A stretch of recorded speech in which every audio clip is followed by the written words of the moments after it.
Do I start talking? Yes. Okay. Everybody, welcome back to Frank About Health. That is still the title of the show, even though I would say that for the purposes of today's episode, it is version 3.0. Why do I say that? Well, I first came to Talkradio.nyc, then known in 2016 as Talking Alternative Broadcasting, to provide you a whole stigma removal process on the illness known as epilepsy. Then, after the COVID pandemic hit our shores in 2021, I came back to help advocate for people living with COVID or having to prevent it, get their vaccine, so forth and so on. But it mushroomed into a 3.5 year journey that allowed me to really find my footing as a healthcare advocate. With a lot of challenges that you will learn more about today by my special guest, the conscious consultant, Sam Liebowitz, who is also the executive producer of talkradio.nyc. We're now going to show how I've used those two iterations of Frank About Health and how I intend to make the show move forward to be more forceful and more of a fighter program for a lot of people that continue to unfortunately be misinformed or don't realize the agency that they have when it comes to their health care. But a lot to be said in such a way that it requires that for this particular episode, I'm going to become the guest and my guest is going to become the host. It's a little turnaround, but actually, I do remember the very first time I appeared on any talkradio.nyc production was by being a guest on The Conscious Consultant, and he welcomed me then as part of the family that I'm happy to say, wow, almost 9 years later, I am Yeah. still part of the family, and I want to come home, but I kind of need to be reintroduced and repurposed, and I just want to be for my audience out there that continue to listen even while I've been away. I just want to show you I'm back and I'm going to be better. So that all being said, Sam, I don't need to introduce you. You can talk all about yourself during the show, and that in itself will just inform everybody that not just this show and your show, but all of the other shows that are on the network, including those that have joined since I was last here, you, talk radio is going to be even more powerful in the coming years. So I'm looking forward to our conversation. Wonderful. Wonderful, Frank. So, I mean, I do want to get into sort of what transpired between when you took your hiatus and now. But before we get there, you talk about being a health advocate. What does being a health advocate mean to you? Well, I guess you could say there's three levels that I'll look at it at. Emotionally, number one, which is why I do the show, so I can speak about it. Mm-hmm. Two, legally, I have a certification in it from Cornell University, and I want to Oh. apply it wherever the demand is. And I have been, in one case, unfortunate to be using it in the case of my cousin, which I know my audience knows the whole story on that. But on a profitable or business case, I'm actually a paid caregiver for my father, Mm-hmm. who's been recovering from cancer. So there's the professional and the emotional component, and then more importantly, the psychological and mental health and sense of ownership. I, as an epileptic individual, Mm-hmm. have always known what it's like to be marginalized or Mm-hmm. scapegoated or less than. I'm very smart, so I'm able to detect those individuals or institutions that do that, and I work within it, but it is exhausting. So Mm-hmm. when I say advocate, I mean fighter. I Mm-hmm. mean, let's get to the truth. Let's Mm-hmm. stop the BS. You know, Right. as you notice, I didn't issue a disclaimer because I'm going to say everything that's a matter of fact. You know, but I think what I'm also noticing is that I I look at the last show that I did. I, Mm-hmm. I was kind of sundowning it as is a term I used on the actual show, but it was for the holidays. It was Right. also dark outside. We didn't have daylight savings time yet, and I was anticipating coming back in 6 weeks.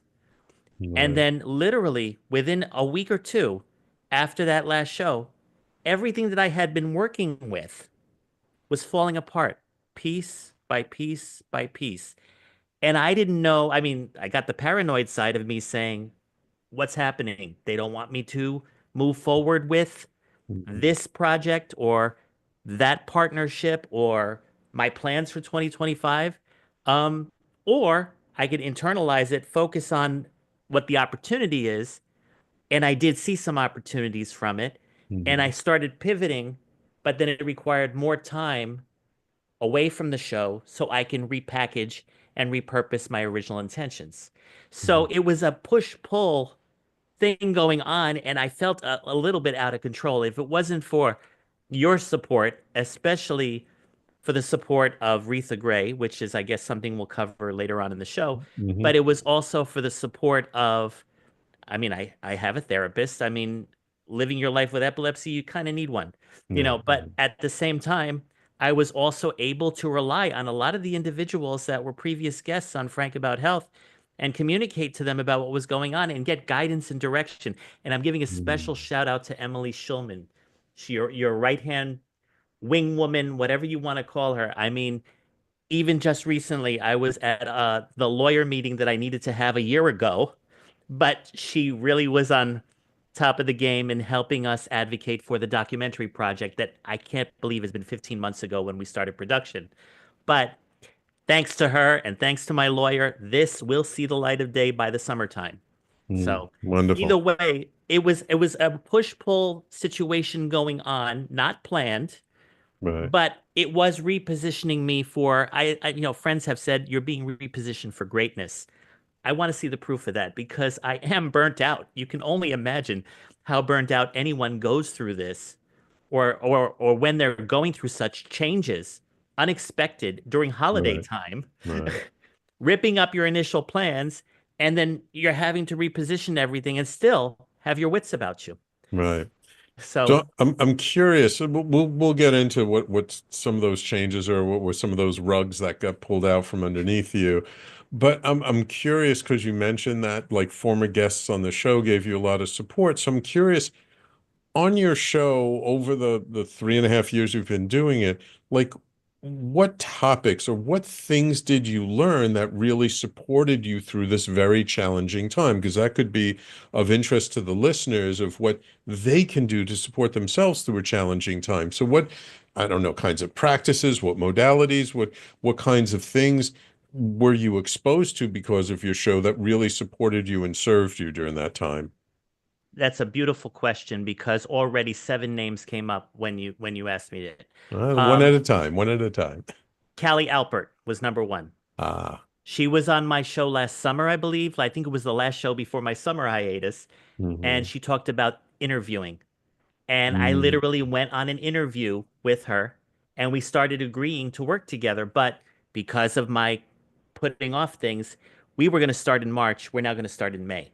Okay. So I felt that she became a coach. Evan Messman, another Mm. major person that I already was doing nutrition counseling with him to begin with, but he was always focusing on my neurological pathways and how much agency I really have.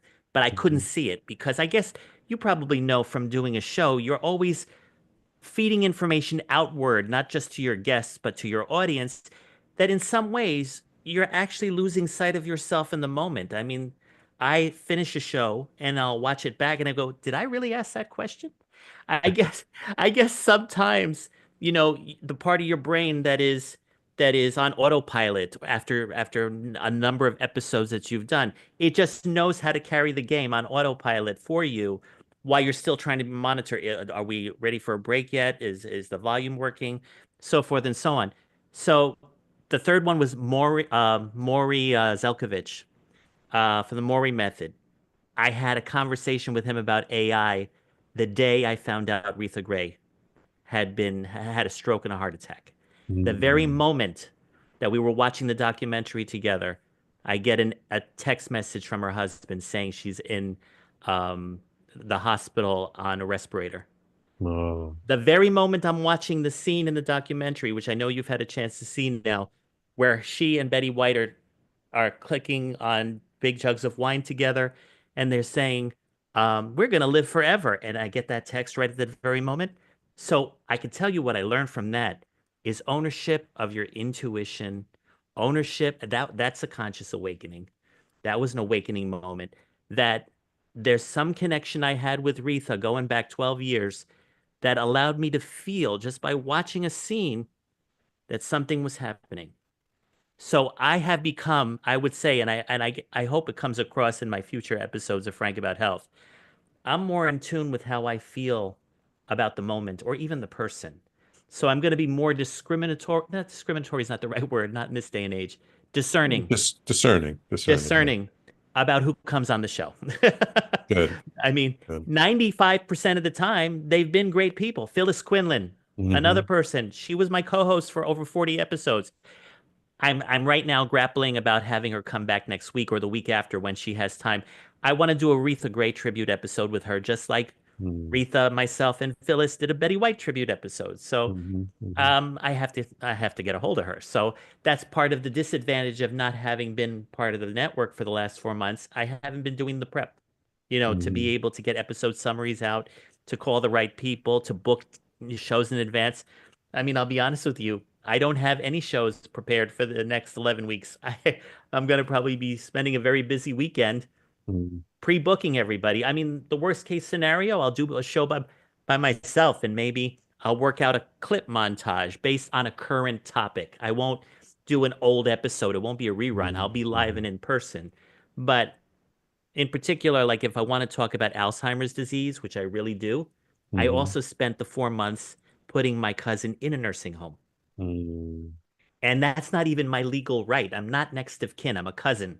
So there were Hmm. lawyers involved, there was family squabbles involved, and not to mention the fact that the only status I held was healthcare proxy at Hmm. NYU Langone Health because of my certificate at Cornell University. That kind of goes back to the advocate question you asked me, but it burnt me out. I would even forget my own name.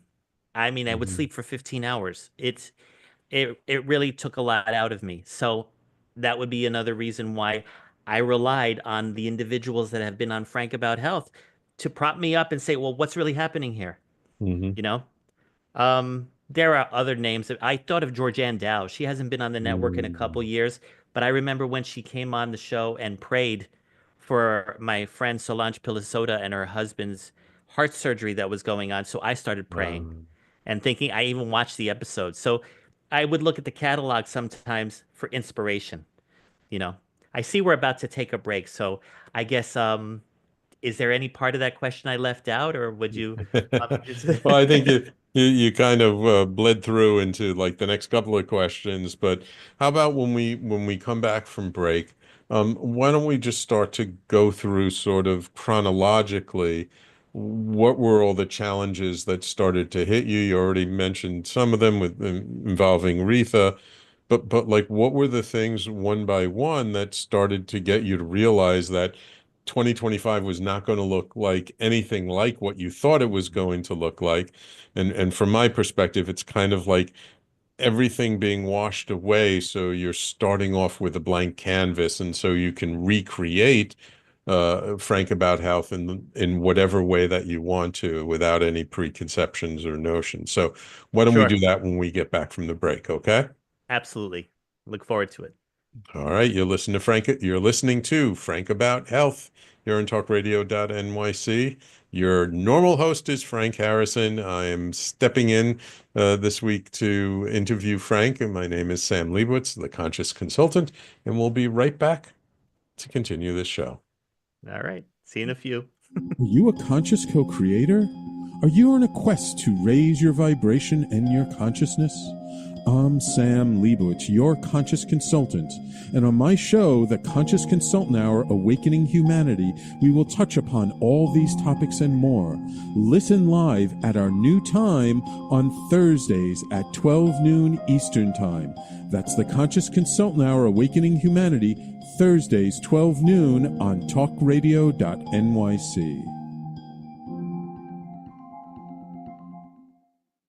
Are you a high-achieving, growth-oriented leader? Are you interested in developing your authentic leadership while creating a healthy, inclusive workplace? Hi, I'm Dr. Mira Brancu, host of The Hard Skills on Talkradio.nyc at 5 p.m. Eastern on Tuesdays, where we discuss how leaders develop the hard skills needed to make a greater impact. We interview experts, have live coaching, and tackle these challenges. Listen to The Hard Skills on Tuesday at 5 p.m. Eastern on Talkradio.nyc. You're listening to Talk Radio NYC. Uplift, educate, empower.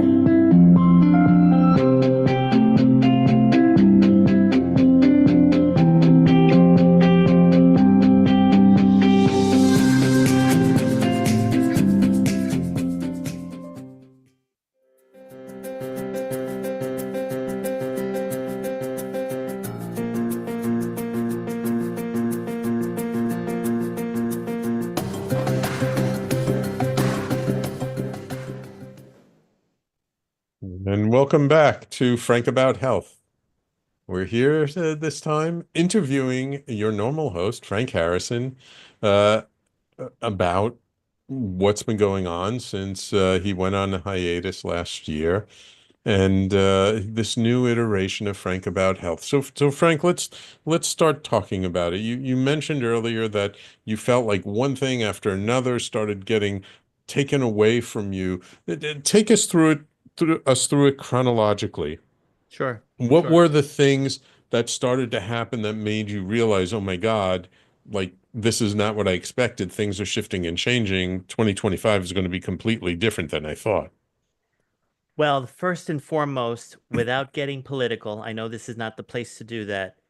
The day after Election Day, my heart was palpitating a mile a minute when I woke up and found out that you know who won the presidency.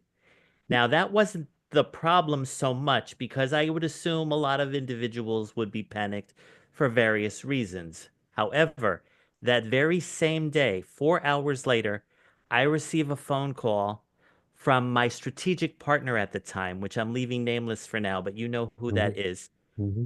telling me that they've decided to disinvite myself and my business partner, Jose Dennis, from coming down to their executive retreat in January to present the documentary that we painstakingly worked on, myself, Emily, and Jessica.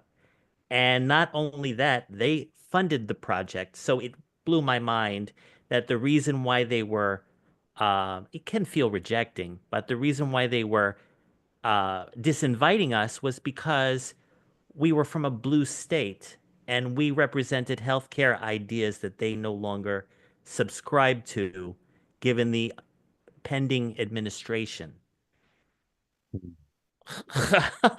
I mean, the face I'm showing you now is probably what I was feeling. It blew my mind because it wasn't even a loss to me personally. It wasn't a loss to the show. It wasn't a loss to the documentary. It still was planning to come out in multiple formats, not just for Hilton, Hmm. oops, but also for a burgeoning partnership that I had started to create over the summer, which I have now legalized. Thanks to Emily's support, by the way. It's Hmm. called Health E Media, and it's going to be an LLC, Okay. wholly owned by my corporate parent, which I think you remember when we first met, MedCash Solutions Incorporated. Yes.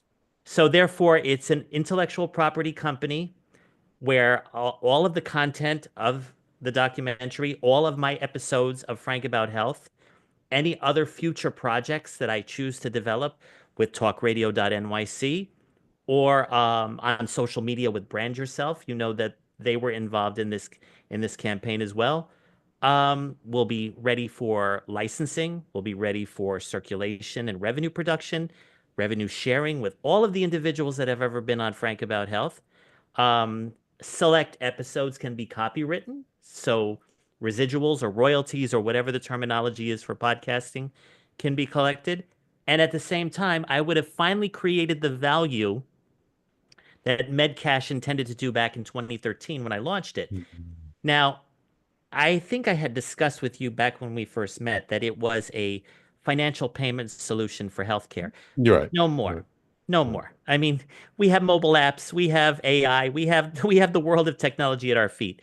However, I was very creative at the time to make the acronym CASH very capitalized because I meant Uh, Community Action for Social Healthcare.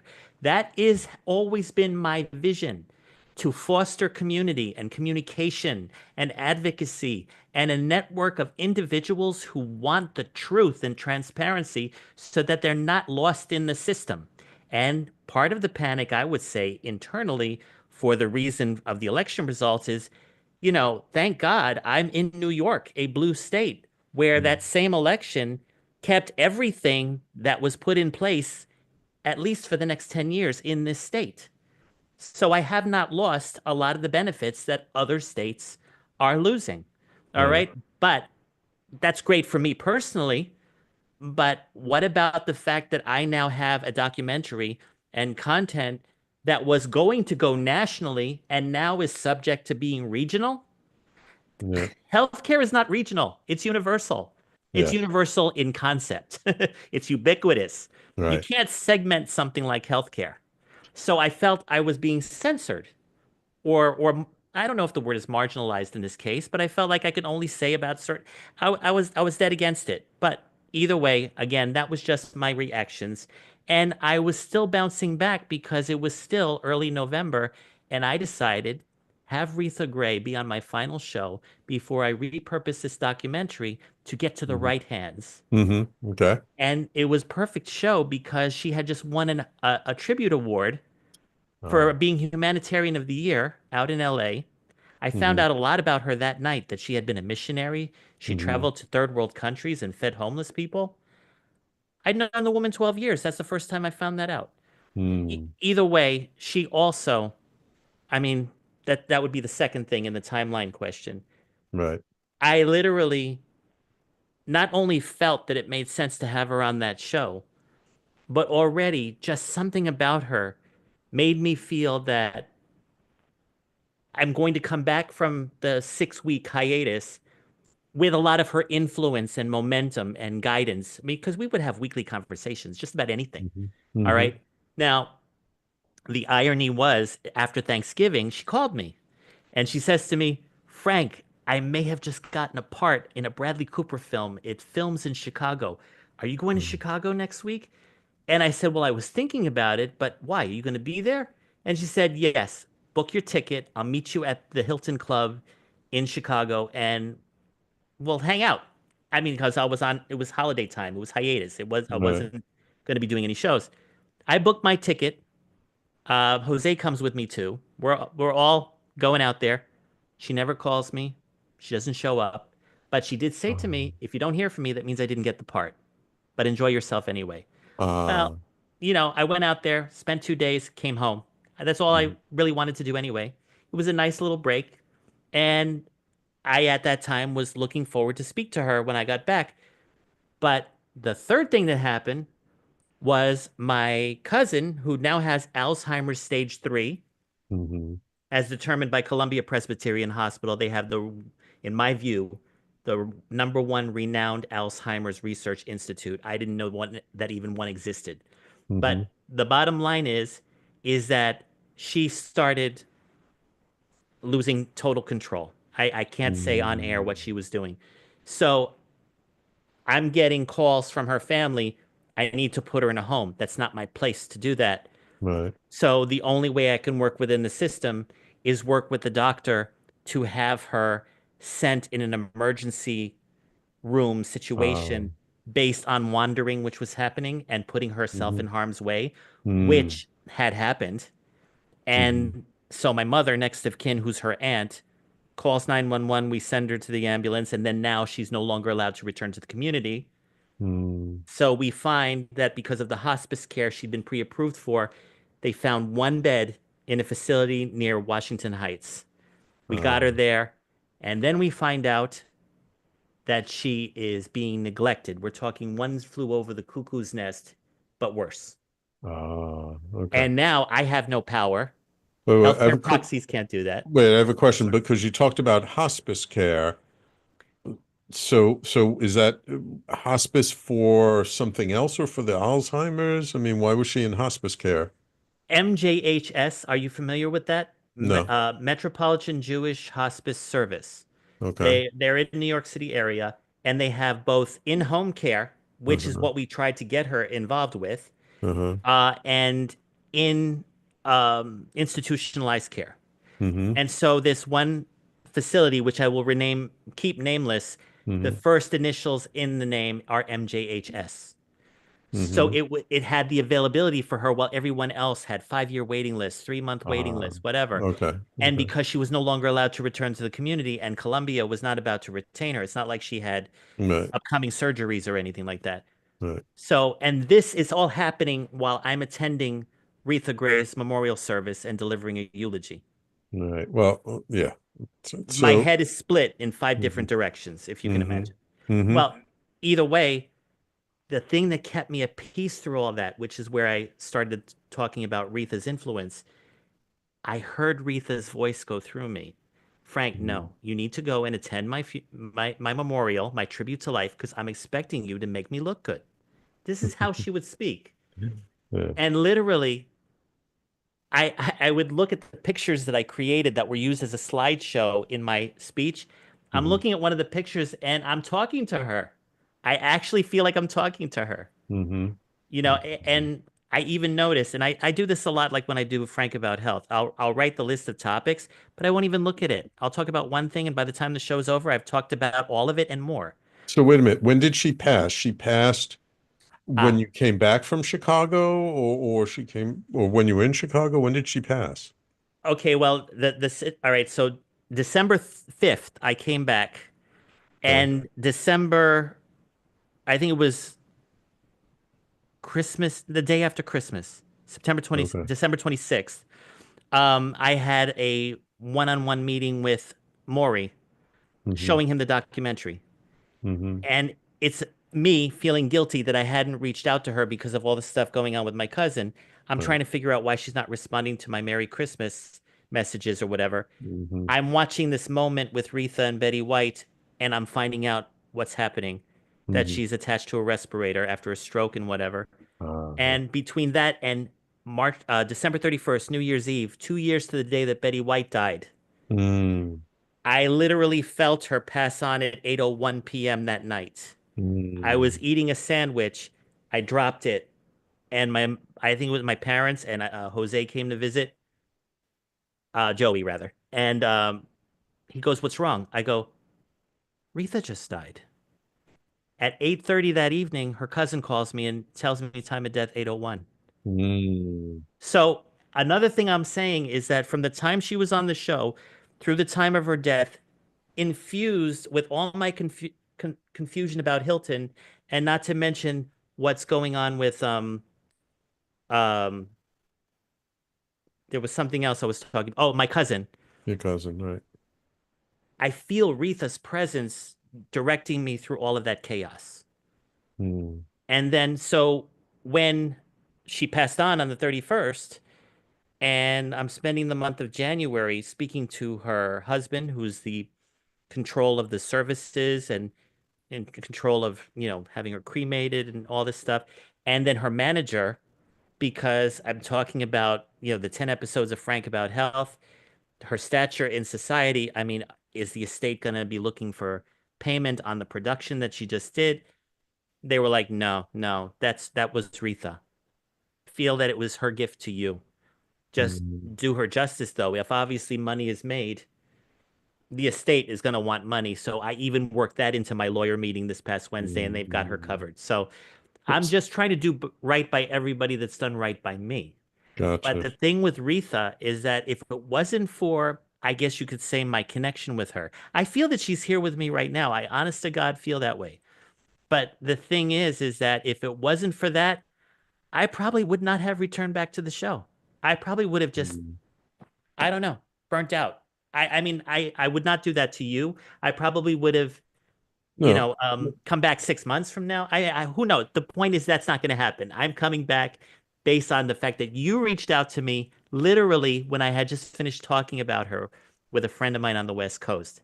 You literally reached out to me that very second, and we had our meeting, which you know about, obviously. And I said, "That's it. I have to come back. This is Retha's way of saying come back." That's what's guiding me right now, to be honest with you, because while I always credit myself as being as prepared as possible, I do have my limitations. Um, it's Retha Gray's spirit that has kept me afloat in all of this because I would have buckled under, but yet the opportunities that grew during this time, I feel Retha had a hand on it because while Hilton is still slightly involved, I mean, I can always do a show there if I want to, but I'm no longer going to be banking on distribution opportunities or whatever I had talked with you about. Yet, Fordham University contacted me. That's where I got my MBA, Fordham I tell you Government what, why Business. don't we hold it there because we got Oh, to take a okay. break. So, so, Sorry. so we can use this segment. We'll close the chapter on the challenges that happened, and then next Okay. segment, let's talk about what opened up for you and what opportunities got created that, potentially moving forward can really serve. Okay? You got it. Thanks All again, Sam. right. You're listening to Frank About Health. We'll be right back with your host, Frank Harrison, in just a moment. Hey, everybody, it's Tommy D, the nonprofit sector connector, coming at you from my attic. Each week here on Talkradio.nyc, I host the program Philanthropy in Focus. Nonprofits impact us each and every day, and it's my focus to help them amplify their message and tell their story. Listen each week at 10 a.m. Eastern Standard Time until 11 a.m. Eastern Standard Time, right here on Talkradio.nyc. Hi, I'm Linda Marsanico. The A Train to Sedona is a memoir about my journey to love and compassion. It's also the name of my new broadcast on Wednesdays at 12 noon. When we are spiritual, we embrace possibilities and ideas, which strengthen our mind, body, spirit, health, and wisdom. On the A Train to Sedona broadcast, I plan to interview guests who embrace these expansive practices. Join us on Wednesdays at 12 noon on Talk Radio New York City. You're listening to Talk Radio NYC at www.talkradio.nyc. Now broadcasting 24 hours a day.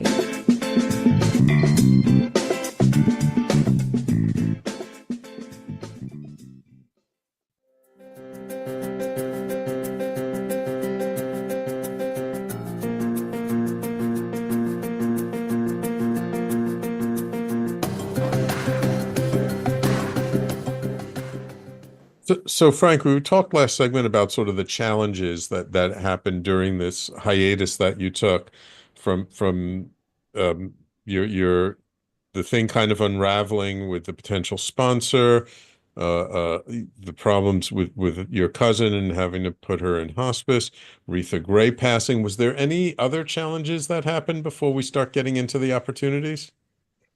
Um, well, believe it or not, thanks to the current administration, my caregiving job with my father was eliminated. Hmm. It's like you can no longer be a caregiver for a parent or a child of your own. That was Hmm. a COVID era law put into place, at least in New York. I can't speak for the federal government, but the point is, at least in New York State, as I said, Kathy Hochul, our governor, has done a lot of protections where the program still exists. They call it the CDPAP program, but it has to be a friend, a cousin, a sibling. Hmm. It can't be parent or child anymore. Child. And that Okay. is not my professional role anyway. It Hmm. was supplementing a lot of necessary income. But the opportunity from that was that Jose Dennis, who is my partner in all of this, was also my partner in caregiving for my father. That they made him, being that he's not genetically related to my father, they made him a 7 day a week primary care attendant for nutrition counseling, which my father sorely needs, with a Okay. lot more money. And guess what? I get to apply for unemployment insurance. So, Yeah. ironically, from a financial standpoint, I'm actually cashing in on the chaos that's being created, but I'm not looking at life that way. I really think the substance is in taking those experiences. In my case, I wouldn't call them traumas, but a little bit of chaos, and trying to get the opportunity fleshed out of it. And Okay. as I was saying before the break, it was Retha Gray's spirit and feeling and energy that was making me see the glass more half full rather than the other Right. way around. Right.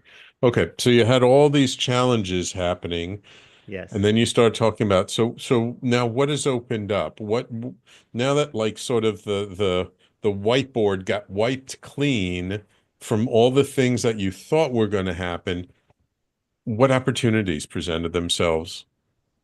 Well, I think I give credit to timing and being in the moment, Mm-hmm. like The Power of Now, right, by Eckhart Tolle.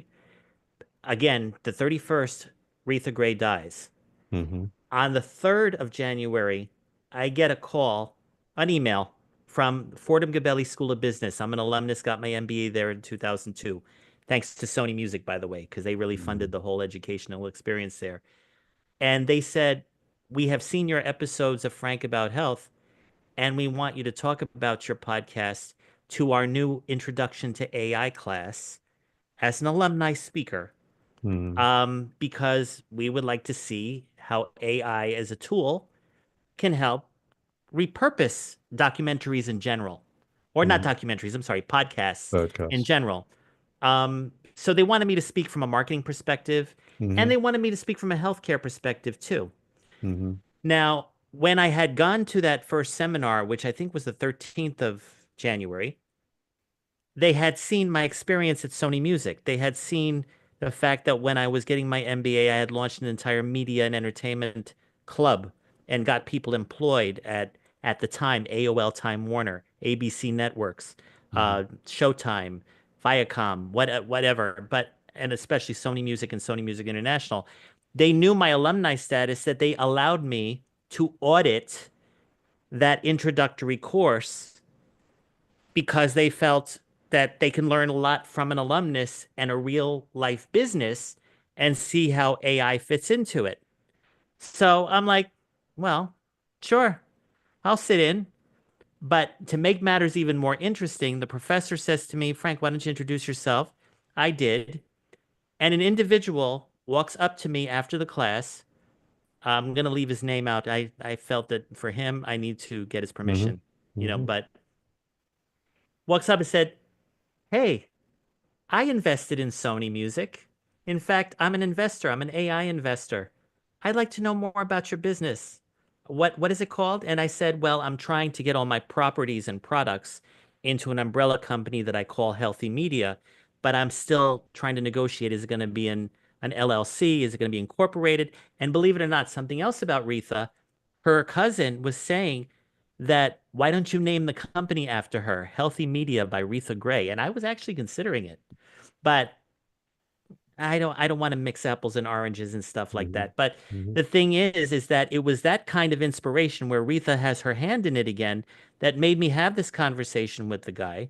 And now, because of his influence in the program, Healthy Media is a case study for a group project in this class. Oh. They are looking at the documentary. They are looking at episodes of Frank About Health. They're looking at the background of Talkradio.nyc. They're looking at the caregiving work that me and Jose have done. They've even suggested that maybe what I should do is open up a nutrition show for him on Talkradio.nyc. Obviously, I would give it to this network first, but it's all future steps and possibilities. The point is, I'm being led by default to a situation that I wasn't planning on. And all of a sudden, I'm seeing a future opening up. Hmm. And I found myself saying, thank you, Retha. I know you're Hmm. doing this. I don't know why this is happening, but I feel pulled. You know, I wasn't talking to myself in public, but now that's what I was Hmm. doing in my brief moments. Yet at the same time, that same professor invites me to an alumni AI Academy event, which was, I think, on a Saturday in January.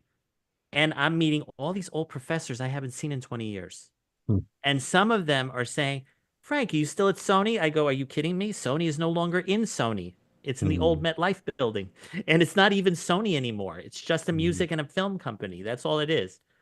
But they said, well, what are you doing here? Are you to be teaching here? And I go, no, not really. But I can say that there is a class I'm sitting in on where a group of students are actually analyzing my business for viability to see if investment capital can be raised, to see how they can repurpose my content with AI technologies and actually generate significant revenue for the brand, whether it's Healthy Media or Frank About Health or any of the individuals involved in the shows. So it's all a what if, it's all possibilities. But again, with Retha's inspirational guidance, I'm only looking at the possibilities instead of what happened. So it's opening up other opportunities. Like I have admitted to you earlier that I had been talking to a professional CEO who has written a book, a very powerful book, that at this point I have an advanced copy of it. I don't think I will be promoting or featuring it as I had hoped, but it'll be an influence for me on how I style future episodes of Frank About Health because I need to be talking about the critical issues that are happening in our society today. I know I've done my part with epilepsy and COVID and ways of being able to get the right doctors and treatments, but you know what? Not everybody's going to have access to that information anymore. Hmm. It's either going to be cut out, censored, hidden, misrepresented. So I have to be more frank than ever. Yeah. So I'm using that book that I have as kind of like a reference guide Hmm. to format my own uh, as reliable content as I can. Now, the thing is that again, I am not a doctor, so I would Right. never claim to be.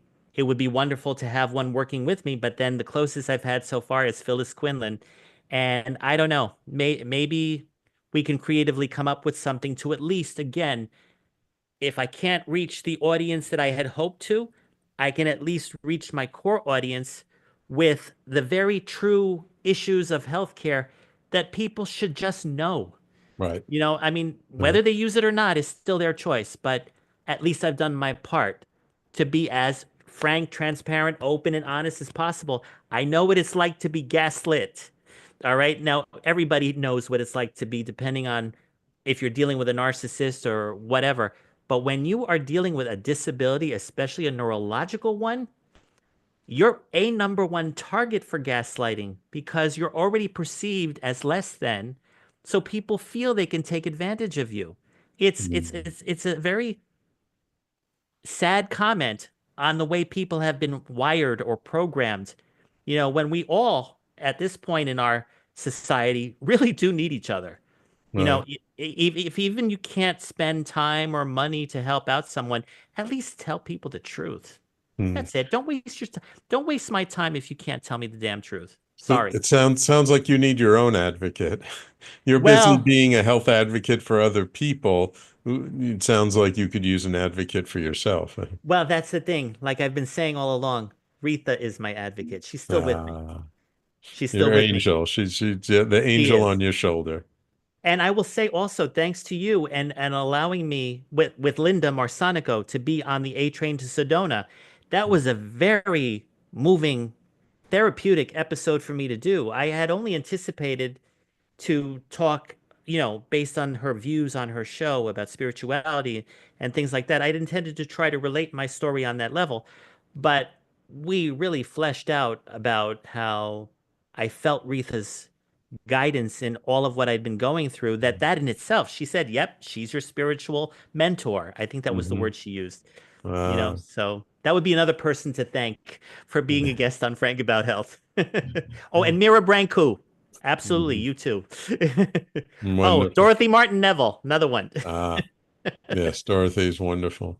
All Yes. right, so we're going to go take the last break of the show. So when we come back, we've kind of talked about the challenges, the opportunities.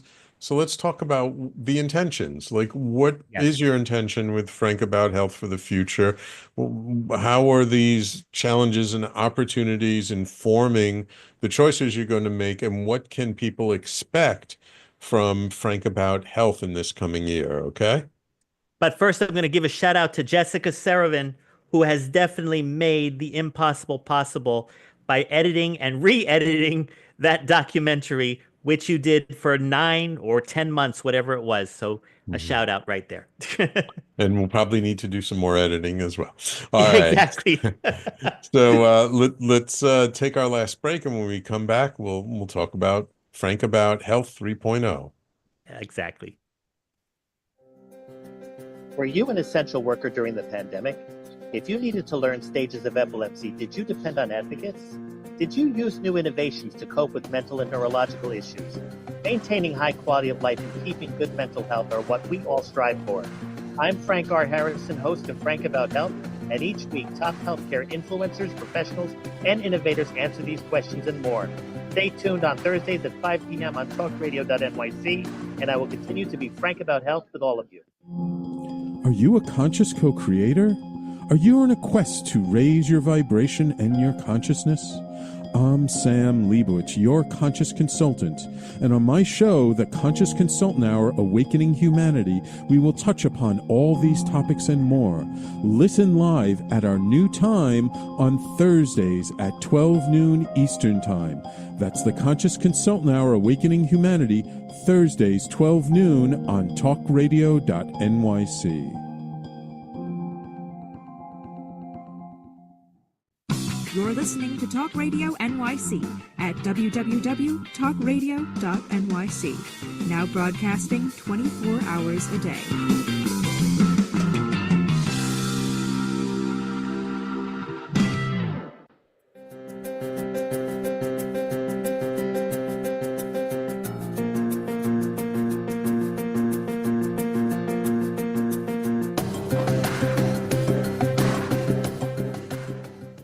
So Frank, you've had a lot of challenges, all kind of hitting you around the same time. Something that would be challenging for anyone in your situation, from health and loss and business and everything. You've had some opportunities open up with an alma mater. So what's your intention for this new iteration of Frank About Health, this Frank About Health 3.0? What can people expect in this coming year? Where do you want to take the show? What kinds of guests and information are you looking to cover? Well, I could say that for the rest of April, being that I'm already pivoting as a result of an expectation that I don't think is going to happen, um, I'm kind of blocking in my mind a three-part retrospective. Now that would be, what is this, the third? So 10th, 17th, 24th. I don't mean old episodes, not in any way, shape, or form. What I mean is old, valuable guests coming back to talk about themes that I really want to focus on during the remaining, I guess it's 8 weeks after that point. The themes that I definitely want to talk about are grief and loss. That is without question. Mm, yeah. I want to talk about narcissistic personality disorder and all of its spectrums because I think I was surrounded by it with Retha keeping me afloat. Mm, Um, I want to bring back, if she's open to it, Mira Branco, because I remember when I saw her piece in the documentary, she had said that she would like to see Frank About Health have healthcare leaders. And that's mm, what I was hoping for in this particular individual that I had been talking about. But I think what I've learned in all of this time, especially during our host meetings, is that when I was in those meetings, I felt us all like a family collaborating together. So I would start with Mira, but maybe I would also work with other hosts, like we're doing right now, to talk about the same issues that affect us both in our respective shows. mm, I had just been on Linda's show, so I think it would be too soon to have her come on again. Maybe I would do that at the end of the 12-week cycle. I don't know. mhm, But I want to set the show to be in a webinar, in an educational format, not a webinar format. That mhm, actually is a pre-recorded format, I believe. But I want it to be more guided towards education in the way that I feel I've been forcibly educated the last 4 months. And now that I do have an actual student group working on the future vision of healthy media, which will own the rights to the documentary as well as select episodes of Frank About Health. So we have to have that legal conversation at some point in the near future. The thing is that I'm looking to monetize this show. I mean, this is after all a business at the same time. I'm not blind right, to that. But I right, want to keep the integrity of the advocacy voice alive. So I need to be selective in the show guests and show uh, themes that really provide that advocacy message. I would have to say the first two iterations were more of, hi, I've been, I've been misinformed throughout my life. Let me show you what I discovered and let's see if I can help you. But enough of that. Especially now when all of us are probably grappling with what is truthful and what's not.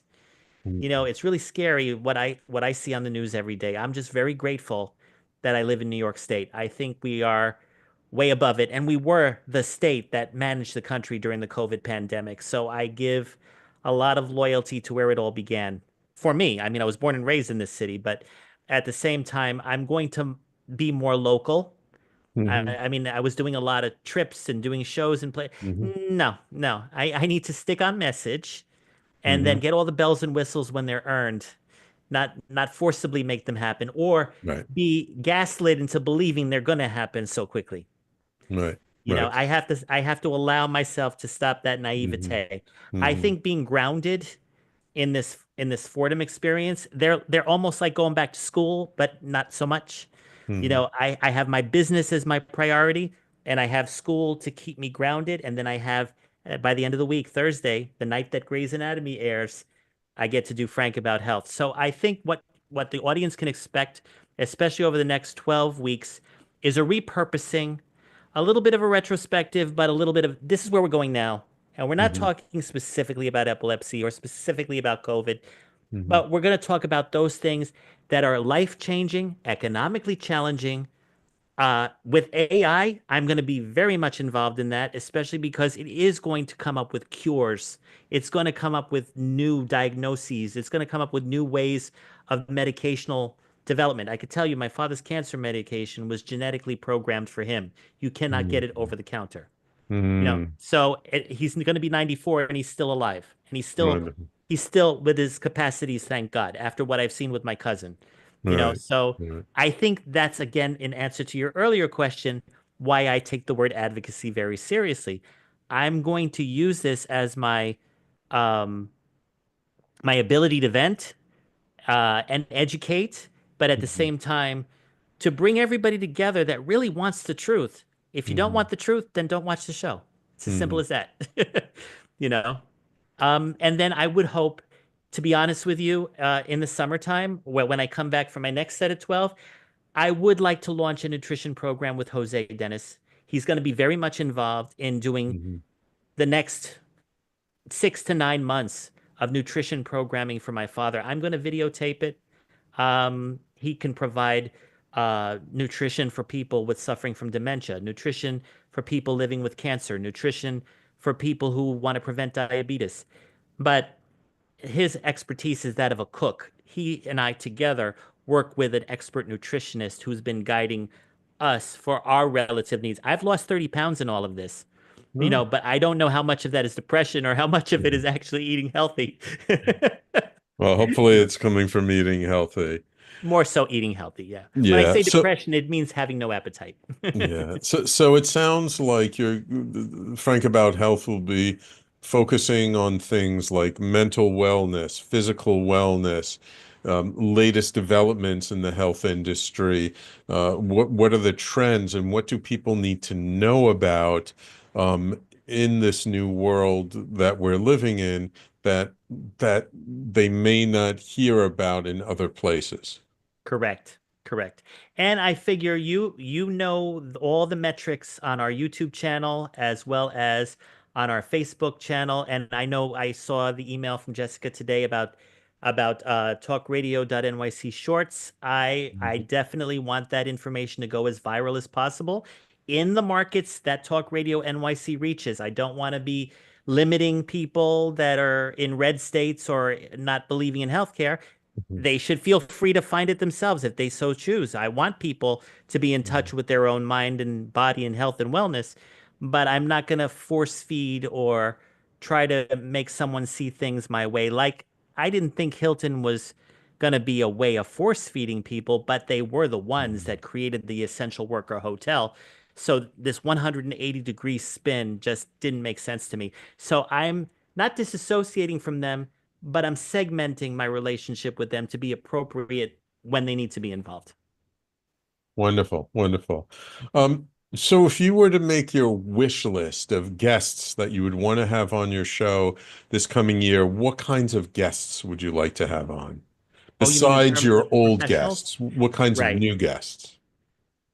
Well, definitely, I'm thinking, I already said nutrition-oriented guests, definitely neurological, Alzheimer's. Well, just say neurological guests. I do want healthcare leaders, like I said, Hmm. what Mira Brancu's comment was on my documentary. Hmm. Um, I I don't think I want people who have an illness that just want to tout about it. I think Hmm. I've done that already. I've had enough of Yeah. that. Yeah. I would like to just really work with professionals that know what they're writing about if they have a book, know what they are practicing if they have a practice, Hmm. and just be direct with me from the start. I'm not just going to take them on because, oh, well, I've heard great things about you. No, I'd like to know what you do and what can we do together Hmm. during your appearance on the show. So I'm going to be more, like I said, discerning. Hmm. Um, Wonderful, wonderful. I have a couple of people I can connect you with after the show. and that would be Um, great. all Hmm. right, so we just got a minute left. What would you like the listeners to know about the future of Frank about health before we close out the show? The future of Frank About Health is going to be a thematic display of what other opportunities that healthy media will provide to you going forward. There will be the introduction of a portal, healthymedia.com, where there'll be catalog of Frank About Health, probably even catalog of some of the other health-oriented shows on this network, talkradio.nyc. I will finally feature and stream that documentary, and I will create a social network for people to continue to engage together and communicate about all healthcare related topics. When Brand Yourself comes back to work with me around May or June, I think is their target date, they're going to be encompassing everything that's happening with this show and the documentary and other related media. And we're going to create a healthy e-media platform. I hope you join us in 2025 for the ride. Wonderful, wonderful. Thank you all for tuning in today. Make sure Yes. you catch all the wonderful shows here on talkradio.nyc. And Frank will be back next week, Thursdays, 5 p.m. Eastern Time, with Frank About Health. Yes, Take care, everyone. absolutely. Bye. And thanks again, Sam, for everything.